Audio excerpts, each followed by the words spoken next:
마크 트웨인이라는 미국의 작가를 여러분 기억하십니까?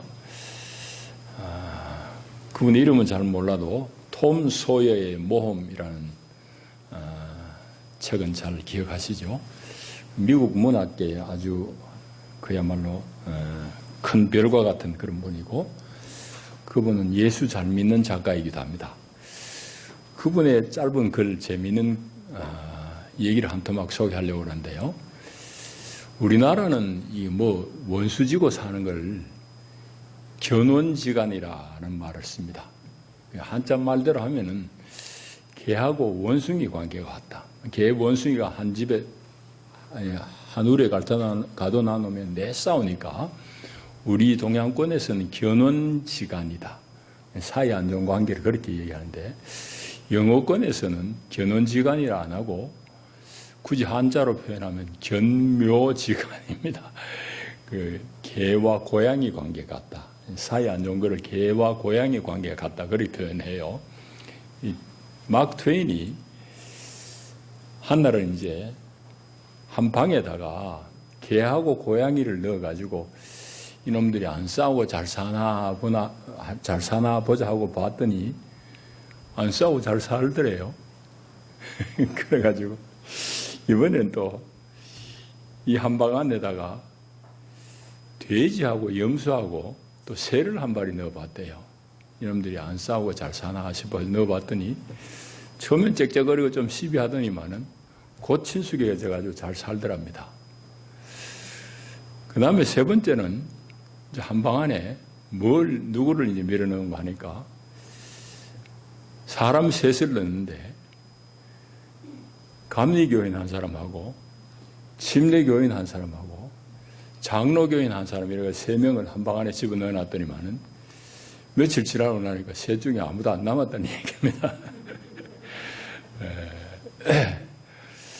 그 마크 트웨인이 그 짧은 글 속에 남기고자 하는 메시지는 분명하지요. 우리가 다 입으로, 적어도 교리적으로 우리 머리로 고백하는 하나님은 사랑의 하나님이고, 하나님의 긍휼하심은 정말 가히 없다고, 끝이 없다고 우리가 다 고백합니다. 그런데 그 사랑의 하나님을 믿는다고 하는 장로교인, 침례교인, 감리교인은 한 방 안에 들어가 며칠 못 견디고 싸우고 찢고 볶다 다 죽었다는 얘기가 의미하는 바가 뭐겠습니까? 사랑의 하나님을 교리적으로는 고백하지만은 적어도 성도들의 삶 속에서는 그 사랑을 잘 살아내지 못한다는 그런 말 아니겠습니까? 참, 그 우리 모습이에요. 자, 그러니까 개인도 마찬가지예요. 하나님을 믿는다고 하는 성도들도 이렇게 사랑하지 못하고 사는 일이 허다하고 국가 간에도 이런 일이 많습니다. 그러니까 이웃한 나라끼리 해결하지 못한 과거의 그런 감정, 과거의 잘못된 일들 때문에 서로 이제 얼굴 붉히며 사는 그런 일들이 참 많습니다. 그 용서가 안 되니까 얼마나 힘들겠어요. 그래서 제가 세계에 이래 다녀본 대로는 이웃한 나라치고 사이 좋은 나라가 거의 없습니다. 전무하다고 해도 관계없습니다. 아프리카는 제가 별로 안 다녀봤고요. 그나마 좀 괜찮은 게 북미에 있는 캐나다하고 미국, 그것도 사실은 열어보면 별로 좋지는 않아요. 지금 독일하고 프랑스, 또 독일하고 인접해 있는 폴란드 이런 나라들이 수백 년 싸웠어요. 그런데 지금은 꽤 괜찮습니다. 괜찮은 이유는 독일이 끊임없이 사과하고 용서를 구하고 하는 독일의 낮은 자세 때문입니다. 어쨌든지 이웃한 나라가 좋은 나라는 참 없어요. 우리 일본하고 좋습니까? 안 좋아요. 안 좋을 수밖에 없잖아요. 그런데 우리만 그런 게 아니에요. 베트남 사람은 중국 싫어하기를 우리가 일본 싫어하는 것 훨씬 더 이상입니다. 그러니까 베트남 사람은 중국을 아주 그냥 발에 때같이 그래 얘기해요. 아주 싫어합니다. 그건 오랜 역사 속에서 인접해 있는 나라가 서로 이제 작은 나라가 억압을 많이 받았기 때문입니다. 뭐 그런 것들 때문에 가까이 있는 나라들이, 이웃한 나라들이 관계를 잘 맺고 살기가 참 힘듭니다. 그래 어려운 줄 알면서도 그렇게 사는 거예요. 오늘 우리는 이제 주고 있는 대로 보시듯이 광복 75주년을 맞은 광복 기념주일입니다. 오늘 이제 이것과 관련해 가지고 하나님은 오늘 이 한반도에 살고 있는 이 땅 가운데 어떤 뜻과 어떤 계획을 가지고 계시고 또 하나님의 뜻을 받잡고 사는 성도들은 오늘 우리의 삶을 어떻게 일구어야 될 것인가 하는 것을 좀 살펴보기를 원합니다. 오늘 본문을 우리 먼저 좀 잠깐 살펴야 되는데요. 몇 주 전에도 로마서의 말씀으로 교통을 했기 때문에 자세한 말씀을 드리지 않겠습니다. 로마서는 16장으로 되어 있습니다. 바울의 서신들이 다 그렇듯이 뒤쪽에 가면은 실질적으로 생활 속에서 이렇게 살아라. 이거 하면 안 돼. 뭐 이런 내용입니다. 로마서도 마찬가지예요. 12장부터는 이제 실질적인 삶의 교훈들로 되어 있고 앞부분은 이제 이론이라고 할 수 있는데 로마서가 우리에게 전하고자 하는 복음의 이론 핵심은 8장까지 사실 다 끝나요. 1장에서 8장까지 뭔가 하면 하나님 앞에서 법으로 따져가지고 율법으로 따져볼 때 하나님 앞에 의로운 사람 이 세상에 아무도 없다. 바울 자신도 죄인 중에 괴수라고 그래. 나나 여러분이나 유대인이나 이방인이나 다 하나님 앞에 율법으로 따지면은 다 죄인이다. 죄인 아닐 사람 아무도 없다.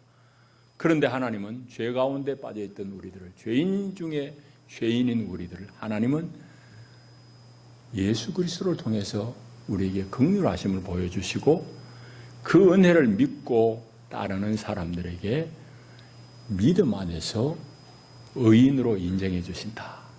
그게 이제 이신칭이라고 그러잖아요. 혹은 이신득이라고 표현합니다만은 그 8장까지는 오직 하나님 앞에 의로워질 수 있는 것, 하나님 앞에 죄 용서함을 입고 구원의 반열에 들 수 있는 조건은 예수 믿는 믿음이다. 달리 얘기하면 예수 안에 나타난 하나님의 사랑을 수용하는 사람에게 하나님은 구원을 베푸셨다는 것이 8장까지의 내용이에요. 요약하자면. 9장부터 11장은 뭐냐 하면은 그러면은 예수를 십자가에 죽여버렸고 사형식이라고 악다군을 쓴 유대인들 또 아직까지도 복음을 거역하고 있는 유대인들은 그럼 하나님이 버리셨느냐? 유대인들은 그럼 구원에서 다 제외됐느냐? 하는 질문에 대한 답변이 9장, 10장, 11장 이 세 장입니다. 오늘 우리 11장을 읽었으니까 11장은 바로 그 부분을 다루고 있는 거예요. 전체적으로 보게 되면은 이스라엘의 구원에 대해서 말씀하는 부분입니다. 그래서 본문이 우리가 읽은 이 본문은 9장, 11장 중에서도 짧은 본문인데 이제 본문이 얘기하고자 하는 것은 뭔가 하면은 하나님의 긍휼하심, 하나님의 자비하심은 이방인뿐만 아니라 유대인까지도 다시 얘기하자면 모든 인류에게 하나님의 구원하신 그 긍휼은 예외 없이 적용이 된다는 말씀을 오늘 본문이 우리에게 얘기하고 있습니다. 자, 그런 내용이고 좀 본문을 좀 깊이 자세히 우리 한번 들여다보십시다. 28장은 어떤 내용인가 하면은 이제 로마서라는 건 로마 사람들에게 로마의 교회에 보낸 편지잖아요. 로마 교인들이 가만히 생각하기에 유대인들 저 사람들 어떻게 되지? 왜? 예수를 죽였으니까. 죽이는데 앞장선 사람들이 유대인들이니까 유대인들 저 사람들 하나님 앞에 다 버림받았느냐 하는 질문이 나올 수밖에 없습니다. 28장은 어떤 말인가 하면은 하나님 앞에서 우리가 이스라엘을 볼 때, 말하자면 유대인들을 볼 때 우리가 단편적으로 한 면만 보지 말고 양면으로 종합적으로 봐야 된다는 그 말씀을 28절에 하고 있습니다. 그러니까 복음이신 예수 그리스도를 죽였다는 관점에서 복음을 거역했다는 관점에서 보면은 유대인들은 원수예요. 근데 그것이 끝이 아닙니다. 한편으로는 그런 점에서는 원수된 자지만은 하나님이 그들의 조상을 택했다는 관점에서 보면 여전히 그들도 하나님의 사랑을 입은 사람들이란 말이죠. 그렇게 이제 복합적으로 이 유대인들을 봐야 된다 이 말입니다. 자, 그러면서 11장이 이제 가지고 있는 질문이 뭔가 하면, 던지는 질문이 뭔가 하면은, 이방인이 그러면 예수 안에서, 예수 믿는 믿음 안에서 다 하나님의 긍휼하심을 입고 구원을 얻었다고 그러면은, 그것을 보고 있는 유대인들의 마음은 어떠냐는 얘기죠. 유대인들이 자기들은 대단한 프라이드를 가지고 있는 사람들이잖아요. 자부심이 있어요. 왜? 율법을 자기들이 받았어요. 시내산에서 율법 받은 사람은 자기 유대 백성들이 이스라엘 사람들이지 다른 사람이 아니잖아요. 자기들이 율법을 받았고 하나님을 섬기는 것도 수천 년 동안 이렇게 뭐 잘했든 못했든 하나님을 자기들이 섬긴다고 그래 했는데, 이 유대인의 입장에서 보면은 이제는 예수 믿는 믿음 안에서 이방인을 구원한다고 하나님이 그러시니 자기들은 도대체 뭐냐고 버림받았느냐는 질문이 나올 수밖에 없습니다. 그래서 11장 1절은 뭔가 하면은, 그러면 이 선민을 하나님이 내버렸느냐? 그 얘기예요. 그래서 1절에 보면 그 질문을 하고 있잖아요. 그러므로 내가 말하노니 하나님이 자기 백성을 버리셨느냐? 자기 백성이라고 얘기할 때 이긴 유대인을 말합니다. 이스라엘을 말해요. 이스라엘을 버리느냐? 그런데 그 뒤에 쭉 이어진 말씀은 NO! 하나님이 이스라엘을 버리실 리가 없다. 절대 안 버리신다. 그 얘기를 하고 있는 겁니다. 그 이유가 이제 쭉 나오는데, 오늘 우리가 읽은 본문에서 찾자면은 29절입니다. 유대인을 하나님이 버리실 수 없는 이유는 29절에 있는 대로 하나님의 은사와, 이 은사라는 것은 선물이라고도 이해할 수 있습니다. 하나님이 주신 선물과 하나님이 부르신 그 부르심에는 뭐 후회가 없다, 변개함이 없다 이 말입니다. 이게 하나님이죠. 자, 이 얘기는 이제 우리 좀 잘 들어봐야 되는데요. 여러분, 하나님과 우리 인생을 비교해 보건대는 우리 사람의 마음은 초석으로 변해요. 초석으로 변해. 아침 저녁으로 변하지. 이건 며칠이 아니야. 아침 저녁으로 변해요. 여러분, 뭐 신혼부부가 그냥 내 남편 내 아내 아니면 뭐 죽고 못 살아요 그러다가 뭐 그냥 신혼여행 다 마치기도 전에 빠이빠이 하는 경우도 있고요. 우리 사람의 마음은 이렇게 조석으로 변합니다. 여러분, 그러니까 사람의 말을 어떻게 믿겠어요? 그런데 우리 주님 하나님의 마음은 절대로 불변이다. 그렇지 않다 이 말입니다. 그 얘기를 이제 29절에 쓰고 있습니다. 그래서 하나님이 불렀다고 그러면 그 부르심은 유효한 것이지, 뭐 세월이 바뀌었다고 해서 세월이 흘렀다고 해서 하나님 부르심이 그 무효, 너희들 하는 꼬라지 보니까 아니야 하고 하나님 그렇게 하시는 분이 아니라 이 말입니다. 그래서 성경은 구약에서부터 신약에 쭉 이어지기까지 하나님은 그 중심이 분명한 분이심을 말씀합니다. 우리가 하나님을 주님으로 고백하고 따른다고 그러면 여러분들도 좀 그렇게 좀 끈기가 있어야 돼. 하나님 앞에서 우리 신앙이 좀 꾸준해야 된다. 우리는 너무 자꾸 이렇게 바뀌어요. 그게 참 우리 인생의 나약함입니다. 그래서 이제 민수기 23장에 보면은 하나님을 그들이 어떻게 고백하는가 하면은, 하나님은 사람이 아니시니 거짓말을 하지 않으시고 인생이 아니시니 후회가 없으시도다. 어찌 그 말씀하신 바를 행하지 않으시며 하신 말씀을 실행하지 않으시랴. 민수기 23장에 그렇게 하나님에 대해서 표현하고 있어요. 그건 이제 다만 그들의 입술의 고백뿐만이 아닙니다. 그들이 역사 속에서 가만히 경험하니까 하나님이 참말로 그런 사람이거든. 여러분, 역사 속에서 하나님이 그분의 부르심을 하나님께서 거두시고 나 이제 너 관계 안 할 거야 하신 적이 한 번도 없습니다. 성경은 그런 것을 많은 곳에서 우리에게 보여주는데 제일 극적인 장면이 야곱입니다. 몇 주 전에 야곱에 대해서 말씀을 교통한 적이 있어서 자세히는 말씀 안 드릴게요. 창세기의 반이 야곱에 대한 이야기했죠. 왜 야곱에 대한 이야기가 그리 많을까? 족장들이 많은데 믿음의 조상 아브라함의 이야기 더 많이 써야 되는 거 아닙니까? 성경은 창세기에 보면 야곱의 이야기를 많이 쓰고 있는데 그 이유를 제가 말씀드리기를, 야곱이 하나님 앞에 보통 엉터리가 아니에요. 우리가 보기에도 야바이꾼이에요. 그런 사람을 하나님은 지어머니 뱃속에 있을 때부터 사랑한다고 내가 너를 택했다고 그랬는데 나온 꼬라지 보니까 이 인생이 보통 야바이꾼이 아니야. 하나님 그를 쓰겠습니까? 선택은 하시고 사랑은 하시지만 그 상태로는 하나님 못 써요. 쓰실 수가 없어요. 어떻게 하나님의 대변인으로 쓰겠습니까? 하나님의 일꾼으로 쓰임 받겠어요. 야곱의 얘기가 길 수밖에 없는 것은 그런 야바이꾼 같은 사기성이 농후한 인생 야곱이 하나님이 쓰시려고 그럴 때에 이스라엘의 조상이잖아요. 이스라엘 12지파가 다 거기에 나오는 거야. 그런데 하나님이 그를 이스라엘의 조상으로 쓰려고 그러면 적어도 그가 변화되어야 되잖아요. 사람다워져야 되잖아요. 하나님이 사람다워져야 되잖아요. 그 야곱의 이 얘기가 긴 것은 그가 이 고생 저 고생 이렇게 두들겨 맞고 저렇게 온갖 시련을 겪으면서 결국은 하나님의 사람이 되어갔더라는 이 얘기를 그렇게 길게 쓰고 있는 겁니다. 그러니까 하나님이 야곱이 인격이 괜찮아서 그와 언약을 맺은 거 아니에요. 또 다윗의 언약을 봐도 그래요. 다윗과 하나님이 언약을 맺는 게 사무엘하 7장에 나와요. 그 언약의 핵심은 너의 후손이 영원토록 이스라엘 왕위에 있을 것이라는 얘기예요. 왕의 자리에 너의 후손이 계속 있을 것이라는 약속인데 그 약속을 맺을 시점에 다윗은 꽤 괜찮은 사람이에요. 하나님 앞에 성전을 지어 바치겠다고 그랬는데 그것도 가상한데 하나님 그날 저녁에 나단 선지자에게 다윗 저놈 저 성전 지을 만한 인물이 못 짓도록 해라 그래요.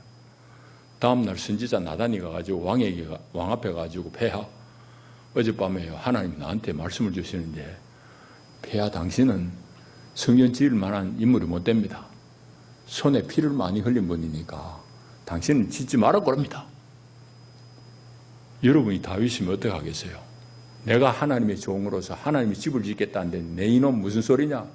저는 목을 쳐라 이럴 거 아니에요?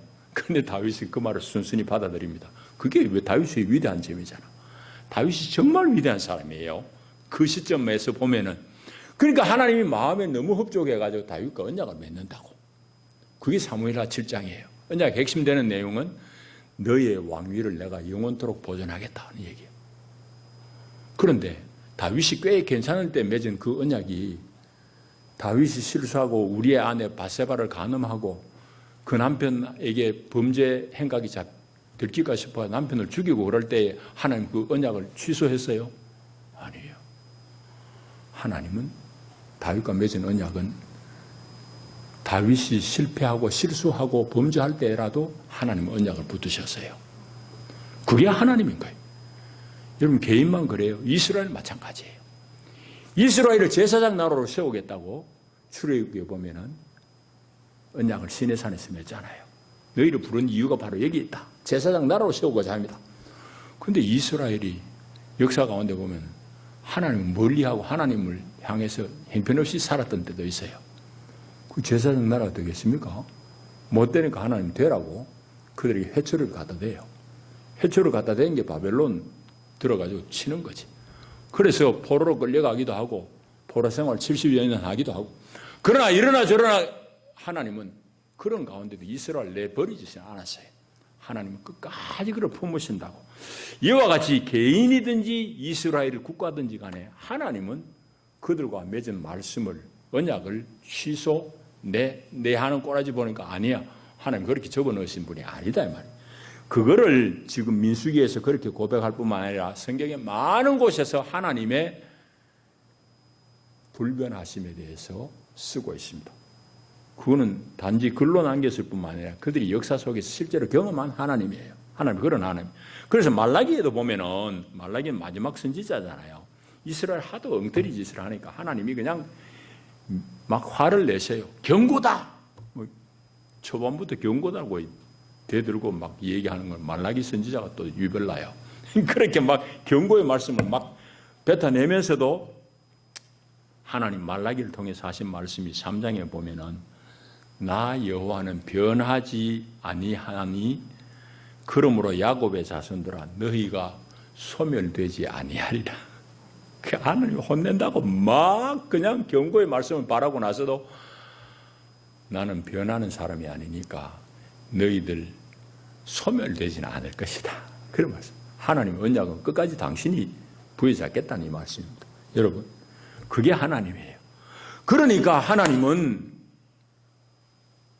그들의 조상을 부르고 다 그들을 선택하신 하나님께서 이제 너희들 하는 꼴 보니까 못 써. 하나님 버린다. 하나님 아니다. 이 말이에요. 그게 이제 29절의 말씀이에요. 그래서 하나님이 유대인들에게 임한 긍휼, 그 사랑, 지금도 변함이 없다. 왜? 하나님의 부르심과 은사에는 후회함이 없기 때문이다. 그런 말씀을 하고 있습니다. 자, 그 다음 30절부터 우리가 읽은 32절까지는 무슨 내용인가 하면은 재미있습니다. 하나님의 경륜, 하나님의 섭리 속에서 유대인들과 오늘 우리가 다 이방인으로 구원 얻었잖아요.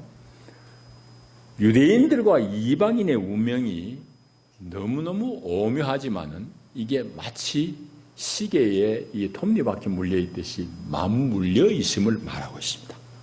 30절부터는 그 얘기, 쉽게 얘기하자면은 그 하나님의 긍휼하심이 이방인들을 통해 가지고 이렇게 돌리기도 하고 때로는 유대인들을 통해서 그 톱니를 돌리기도 하고 어떻게든지 하여튼 돌리면 그 상대방은 거꾸로 돌게 돼 있어요.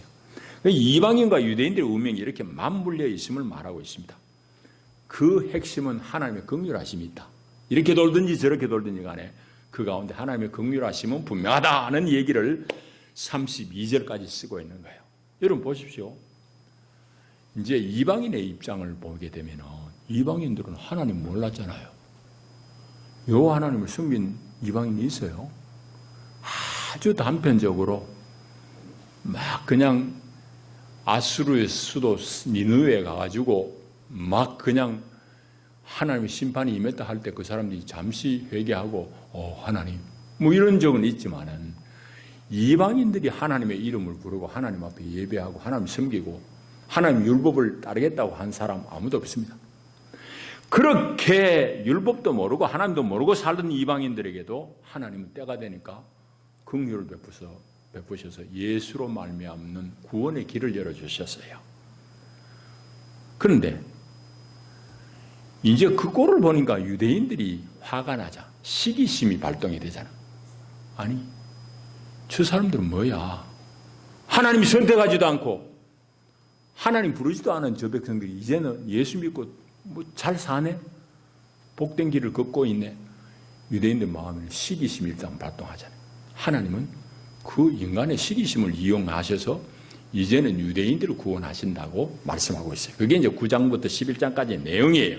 그래서 이제 하나님의 긍휼의 때가 유대인에게도 임하게 되면은 유대인들이 이방 사람들이 구원 얻는 걸 보고 시기해가지고 시기심 때문에라도 하나님의 긍휼 앞에 나오게 돼 있다는 그런 말씀을 32절까지 쓰고 있고 그것을 요약하자면 결과적으로 하나님의 긍휼과 하나님의 은혜의 풍성함은 인종의 구별이 없다.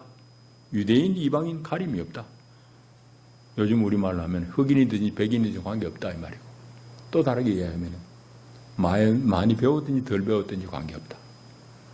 혹은 재산이 있든지 없든지 관계없다. 하나님의 긍휼은 모든 사람에게 다 열려있는 것이다 라는 것이 오늘 본문이 우리에게 말씀하는 바입니다. 자, 이제 이만큼 우리가 본문을 읽었다고 그러면은 이제 우리 얘기를 할 차례입니다. 여러분, 조금 전에도 얘기했듯이 하나님은 적어도 성경의 역사에서 드러난 하나님은 긍휼과 사랑을 베푸시는 분이에요. 그런데 그 대상이 자격이 있어서 없어서 아니에요. 말하자면은 우리의 어떠함을 보고 하나님이 긍휼을 입혀주시는 분이 아니란 말이에요. 여러분 인격을 점수로 다 매겨가지고 80점 이상 돼야지 하나님이 내가 너를 사랑할 거야? 그런 하나님이 아니에요. 통장 다 가져와봐. 재산이 10억 이상 된 사람 하나님 사랑할 거야? 그런 하나님이 아니에요. 너희들 학교 졸업장 다 가져와 봐라. 고등학교 졸업 이상만 내가 구원할 하나님 그런 하나님 아니에요. 야곱 같은 야바이꾼도 사기꾼도 하나님은 그 복 중에서부터 하나님은 선택하셨어요. 사랑하기로 마음 정하셨다 이 말이에요. 선택이란 말이 쉽게 이야기하자면 그러니까 나의 어떠함에도 불구하고 나의 어떠함과 전혀 무관하게 하나님은 나에게 당신의 구원의 팔을 벌려주셨다. 하나님이 사랑하셨다 이 말입니다. 여러분 이게 우리가 알고 있는 하나님이 그런데 문제는 그 하나님을 주님으로 섬기고 있는 우리 인생들이 아까 마크 트웨인의 말대로 우리 소위 말하는 예수 믿는 사람조차도 전혀 그런 하나님의 뒤를 쫓아가지 못하고 있는데 문제가 있어요. 뭐 다 그런 건 아니지만은. 그러니까 교회 안에도 보면 얼마나 싸움과 분열, 끊임없이 나와 다름을 밝혀내면서 정죄하면서 스스로 내가 신앙이 순전하네 하고 착각하는지 몰라요. 그럼 장로교인, 감리교인, 침례교인이 왜 박살나도록 싸우겠습니까? 자기들이 교리가 옳다고 하니까 싸우는 거지. 아, 그럴 수도 있겠네. 그러면은 왜 물에 담그는 침례교인 2단이라고 죽이겠어요? 그럴 리 없잖아. 다름을 인정하지 못하는 것 때문에. 그것 때문에 상대방을 자꾸 배척하는 거지. 교회 안에 그런 일이 많아요. 그러면서 내가 잘 믿는다고 착각해. 왜? 내가 믿는 이 도가 유일하다고 생각하기 때문에. 우리 신앙이 보수적이란 말은 한편으로는 내가 편협할 수 있다는 말이기도 해요. 조심해야 됩니다. 우리 신앙이 성서적이어야 되는 것은 분명하지만은 우리 신앙이 결코 편협해서는 안 돼요. 그런데 방금도 얘기했다. 하나님의 사랑은 이렇게 가히 없고 끝이 없고 제한이 없는데도 불구하고 하나님을 따른다는 인생은 전혀 그렇지 못해요. 평생 원수 맺고 사는 거예요. 용서하지 못해요. 그러니까 용서하지 못하니까 마음의 엉어리가 짐이 되는 것이. 그 마음의 짐이 몸의 병으로 나타나는 거지. 오늘 우리가 그래서 한단 말이지. 얼마나 그 답답한 일이에요. 여러분들 주변에도 그런 분들이 있어요. 저도 물론 그 주변에 그런 사람들 봐요. 뭐냐? 아니, 좀 용서하면 좋은데 안 되는 거야. 그 왜 그럴까요? 자기 의가 강하기 때문에. 자기 생각에 묶여 있는 거예요.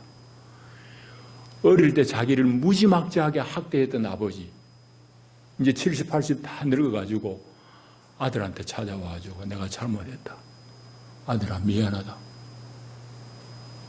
그렇게 이야기하면 아버지 품에 안고 울고 용서하면 끝나는 거 아니겠어요? 근데 그 아버지 아직도 용서 못하는 아들 봤어요. 아, 대단하죠? 아직도 아버지 앞에만 쳐다보면 몸이 먼저 굳어버려요. 참 어려운 일이잖아요. 그 사람도 나무랄 수는 없어요. 어릴 때 받은 그 학대 트라우마가 너무 심하기 때문일 거예요. 그럼에도 불구하고 답답한 거예요. 왜? 그 응어리가 풀려야지 관계도 풀리고 우리 몸과 마음이 건강함을 입을 텐데 그거 안 풀리는 거야. 어릴 때의 그 트라우마, 그 기억을 아직까지 못 놓는 거예요. 사실은 그 영적으로 보면 여기 마귀가 거의 장난을 치고 있어요. 견고한 진이라는 게 바로 그거예요. 그 참 예수의 능력이 필요한 부분인데 우리가 예수 믿는 사람들이 내가 하려고 그러니까 안 되는 거예요. 용서도 하나님 하시라고 다 내맡겨야 돼요. 자, 어쨌든 그렇게 우리가 답답하게 산다고요. 자, 그런데 개인만 그러냐? 조금 전에 얘기했듯이 국가 간에도 그런 일이 여전히 많이 있습니다. 발생하고 있습니다. 이런 것들을 우리가 어떻게 할까요? 여러분, 성도들은 우리 개인의 건강함을 뛰어넘어서 우리 사회의 건강을, 우리 국가의 건강을 우리가 다 이루어내야 될 책임들이 우리에게 있어요. 그걸 창세기의 표현대로 하면 하나님이 에덴 동산을 아담과 하와에게 맡겼다는 말씀이에요. 에덴 동산이 여러분들 옛날 옛적에 아담한테만 주신 게 아니에요. 여러분들에게 맡긴 거장 땅도 우리에게 에덴이에요. 여러분의 가정, 여러분의 직장도 여러분에게 맡겨주신 하나님의 에덴이에요. 이 에덴을 우리가 잘 가꿔야 된다. 어떻게? 하나님의 마음으로 가꿔야 된다. 잘 섬겨야 돼. 그 우리 성도들에게 맡겨준 사명이 소명이에요. 근데 우리는 그 자꾸 놓치고 있어요. 그러니까 오늘 우리가 광복 75주년을 맞았습니다. 우리가 광복 75주년을 맞아서 우리 개인도 용서하고 화해해야 될 뿐만 아니라 우리 주변과 우리 나라를 들여다보면서 우리가 그 가운데 정말 평화의 사도로서의 소명을 감당해야 돼요. 여러분, 한국과 일본이 이렇게 꼬여 있는 건 여러분들 잘 보시는 대로입니다. 이거 아무것도 없었듯이 가자. 그건 또 거짓말이에요. 그건 될 수도 없어요. 우리가 정말 지향해야 되는 바는 오늘 나치의 폐해를 입혔던 독일이 반성하는 것들을 우리가 봐야 됩니다. 역사를 직시해야 돼요. 우린 다 지난 얘기지만은, 늦었지만은, 우리는 이런 아픈 역사들을 제대로 뚫어보고 우리의 잘못들을 한 걸음 한 걸음 고쳐나가야 돼요. 그 당시의 상황을 제가 다 이해는 못합니다만은 우리 현대사로 들어오면서 첫걸음이 잘못된 것은 친일 부역자들을 제대로 정리하지 못한 데 있습니다. 아직까지도 우리 문제예요. 사회의 큰 문제라고. 자, 그거는 여러분들이 다 생각을 나름대로 하셔야 되고, 우리가 한국과 일본과의 관계에 있어서 마찬가지입니다. 우리 앞에 놓여 있는 과제를 정직하게 들여다볼 수 있는 자세가 먼저 필요합니다. 일본은 자꾸 저거 잘못 안 했다고 그러니까 문제가 해결이 안 돼요. 여러분, 이건 어떻게 하겠어요? 결국은 우리 다음 세대들이 해야 될 몫이고, 그것을 일궈야 될 것이 결국은 그리스도인들이 일궈내야 됩니다. 근데 문제는 여기에 또 한계가 있어요. 일본의 그리스도인은 워낙 수가 적어요. 의식이 있는 분들은 많은데 일본의 그리스도인은 수가 적어요. 한국의 그리스도인들은 수는 꽤 많은데 그런 부분에 별로 깨우친 부분이 적어요. 그러다 보니까 교회가 제대로 할 일을 못하기는 있는데 어쨌든지 그 움직임은 많이 있습니다. 양쪽 나라의 그리스도인들이 우리의 역사에 대해서 정직하자, 사과할 거 하고 용서할 거 하자고 그리스도인들은 하고 있습니다만은 방금과 같은 그런 우리 현실적인 제약 때문에 그것이 일본 전체적으로, 대한민국 전체적으로 확산이 좀 지체되고 있는 면은 있습니다만은 그럼에도 불구하고 우리 교인들은 한일 관계의 문제를 직시하고 푸는데 앞장서야 됩니다. 이웃 한 나라가 이래 원수지고 척지고 어떻게 살겠어요? 분명하게 과거의 얘기들을 정직하게 하면서 그 후에 용서하고 화해하는 과정이 필요하고, 그것을 견인하는 것은 그리스도인이 해야 될 일이다 것이고, 또 하나는 우리 민족 내부적으로는 오늘 광복 75주년을 맞았는데 75년을 맞으면서 우리가 온전히 자주 독립 국가를 수립해야만 되는 역사적인 소명이 더 분명해져야 됩니다. 무슨 말이냐? 일제 압제 35년을 우리 경험했습니다. 거기서 해방되었습니다만 그 해방은 우리의 힘으로 된 것 물론 아닙니다. 그리고 해방 이후에 연이어가지고 한국전쟁 또 분단이 이어서 왔습니다.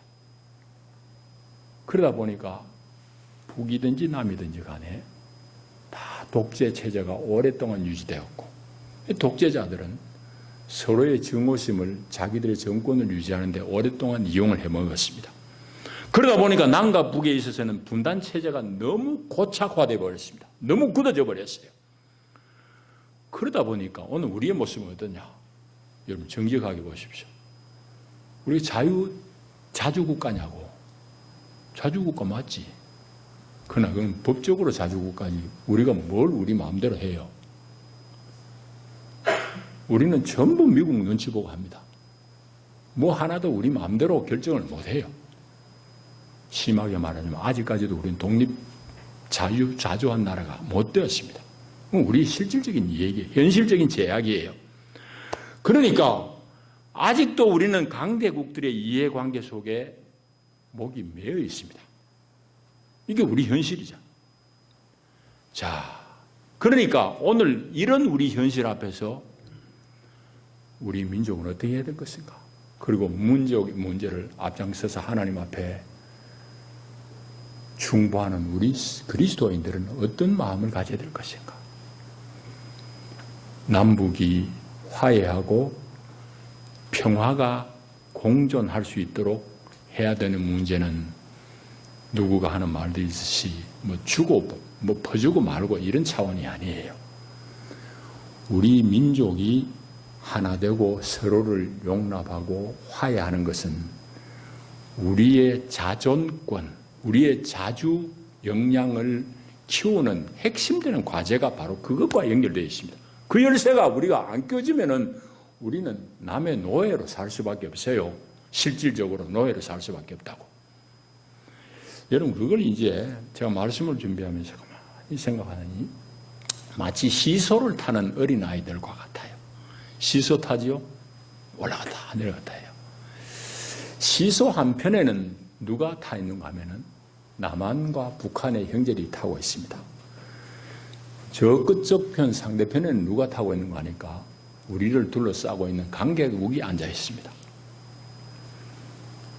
누구도 이 시소 위에 있는데 우리 남북의 형제가 자꾸 멀어지게 되면은 저쪽으로 쏠릴 수밖에 없습니다. 반면에 우리가 힘을 합해서 시소 끝으로 멀리 우리가 갈수록 강대국의 우리의 힘을 과시할 수 있습니다. 이게 우리의 정확한 현실입니다.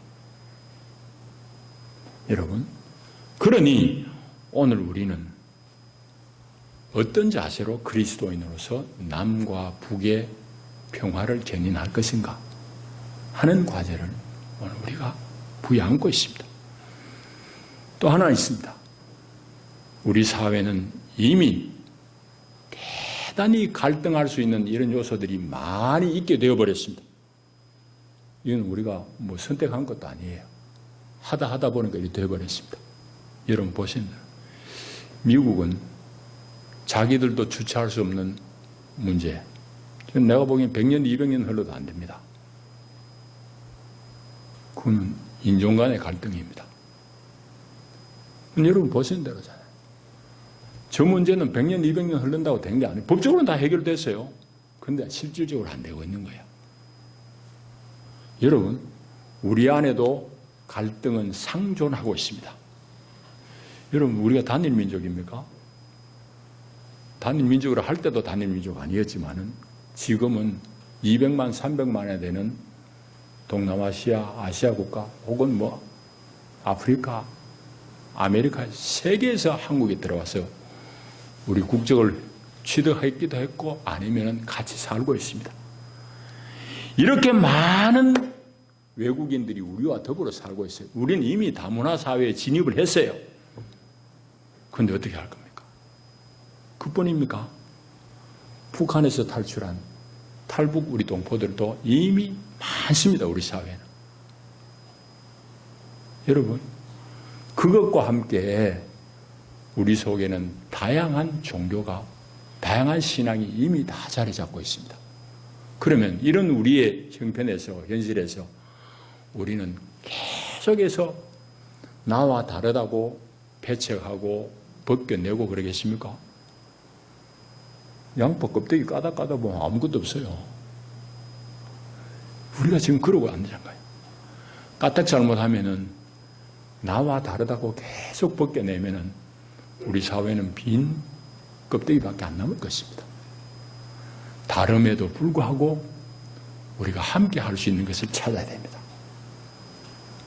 오늘 이것이 오늘 그리스도인에게 꼭 필요한 관점입니다. 그런데 성경을 잘못 읽으면은 계속해서 남을 정죄하고 남을 없이 해서 내 신앙이 온전해질 수 있을 것 같은 착각을 주게 만드는 부분들이 있기 때문에 오늘도 교회 안에 소위 말하는 보수주의자들이 자기들과 다름을 인해 가지고 계속해서 분열합니다.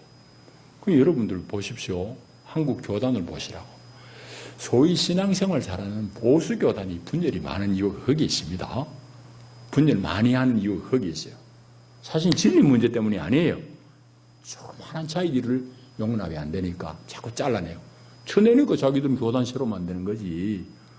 그래가지고 대한예수교 장로에 가는 게 100개나 되는 거예요. 사실 그렇게 된 겁니다.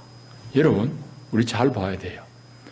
그러니까 오늘 우리가 이 다양한 사회 집단 속에서 나와 다른 것을 계속 지적하면서 그걸 강조하면서 분열을 획책할 것인가 아니면은 우리가 하나님의 성품을 닮아서 우리도 나와 다른 사람을 포용할 것인가 하는 선택이 우리 앞에 놓여 있습니다. 이제 말씀을 맺겠습니다. 우리 하나님은 여기 적혀 있는 대로 긍휼과 은혜가 모든 사람에게 베푸시는 하나님, 여러분 32절 뒤에 보세요. 모든 사람에게 긍휼을 베풀려 하심이로다. 유대인뿐만 아니고 이방인뿐만 아니고 유대인에게도 모든 사람에게 인종의 차별 없이 하나님은 긍휼을 베풀려고 이런 일을 행하시는 분이다 이 말이에요. 여러분, 그러니까 하나님의 긍휼하심과 은혜는 제한이 없는 분이에요. 한 번 사랑으로 작정한 사람을 하나님 버리시는 법이 없어요. 여러분, 그 사랑 때문에 오늘 우리가 하나님 앞에 설 수 있는 거예요. 여러분 아까 얘기했죠. 여러분 돈 가진 거 얼마 되느냐? 여러분이 학력이 얼마냐? 여러분 인격이 몇 점이냐? 그랬으면 여기 남아있을 사람이 있을까요? 없다고 로마서는 말해요. 의인은 없나니 하나도 없다. 그거는 하나님의 율법의 잣대로 재면 의인 아무도 없다 이 말이에요. 세상에 여러분 교도소 가봐요. 그 들어앉아 있는 사람들이 뭐 죄를 100가지 지어갖고 안에 앉아있어요. 10가지 지어 앉았어요. 많은 사람이 2가지, 더 많으면 3가지. 거의 다 1가지 죄를 범해가 있어요. 사기죄든지 뭐든지 뭐 폭행이든지 1가지로 들어가 있지. 그 뭐 온갖 죄 다 범하고 앉아있는 사람 없어요. 하나님 율법도 마찬가지예요. 하나님의 이 거룩한 율법 우리가 다 어겨서 죄인이 아니에요. 1가지 어기면 죄인이에요. 그래서 바울은 의인은 없나니 하나도 없다. 하나님 앞에 의로 설 수 있는 사람이 아무도 없어요. 율법으로 치면 하나님의 은혜로 하나님의 긍휼하심으로 내가 하나님 앞에 설 수 있고 구원받은 거예요. 내가 그렇다면 나와 좀 다른 사람을 우리 용납해야 되지 않겠습니까? 포용해야 되지 않겠습니까? 그런데 방금 얘기했듯이 내 신앙이 옳다 하는 사람, 그런 사람이 많은 곳에 분열이 자꾸 일어나는 이유는 바로 나와 조금 결이 다른 걸 자꾸 잘라내기 때문이에요. 정죄하기 때문에. 다시 마크 트웨인이 얘기입니다. 장로교인이 왜 침례교인을 못 살게 할까요? 침례교인은 왜 장로교인을 못 살게 할까요? 세례는 침례가 유일한 거지. 세례 그 가짜백이다. 그러니까 싸우는 거예요. 우리 교단은 다행입니다. 침례도 허용합니다. 침례교가 아님에도 불구하고. 그렇게 나와 다른 것을 인정할 줄 알아야 돼요. 진리 외에는 열려 있어야 돼요. 우리가 갈등하고 지금도 내가 최고다 그런 사람들이 엉터리가 많습니다. 그건 이 얘기 다 할 수 없어요. 교회 우사지. 자기 교회 한 짓은 생각 안 하고 바이러스 테러를 우리 교회에다가 저질렀다고 이런 소리 하고 있는 사람들이 그 교회 안에 있어요. 정말 우리가 심각합니다. 그건 우리가 잘 분별해야 돼요. 제가 가끔 말씀드립니다. 우리 신앙이 옳거든냐 그러냐는 것은 하나님의 마음에 합하냐 안 하냐. 구절 한 가지 따져가지고 내가 그게 맞나 안 맞냐 아니에요. 하나님의 마음은 예수님께서 말씀하신 대로 우리 온 마음과 정성을 다해서 하나님을 사랑하는 것이고 내 이웃을 주변의 인간을 깊이 나 자신같이 이해하고 사랑하는 데 있습니다. 계속해서 사람을 정죄하고 나와 다르다고 비난하는 것은 우리 신앙이 이미 어긋났다는 방증입니다. 광복주일입니다. 우리 민족 앞에, 우리 사회 앞에 놓여있는 여러 과제들이 있습니다만은 특별히 긍휼에 풍성하신 하나님의 이 품성을 우리가 다 입고 주의 길을 따를 수 있기를, 그래서 우리가 가는 곳마다 화해와 평화의 흐름이 멈추지 않기를 축복합니다. 기도하겠습니다. 하나님 은혜와 사랑이 큽니다. 우리를 부르시고 이 세상 가운데 하나님의 정의와 평화를 일구는 사람으로 부르셨으니 감사합니다. 하나님, 이 일에 우리가 분명히 따르게 하여 주시고 이 땅 가운데 하나님의 거룩한 뜻을 드러내게 하옵소서. 예수님 이름으로 기도하옵나이다. 아멘.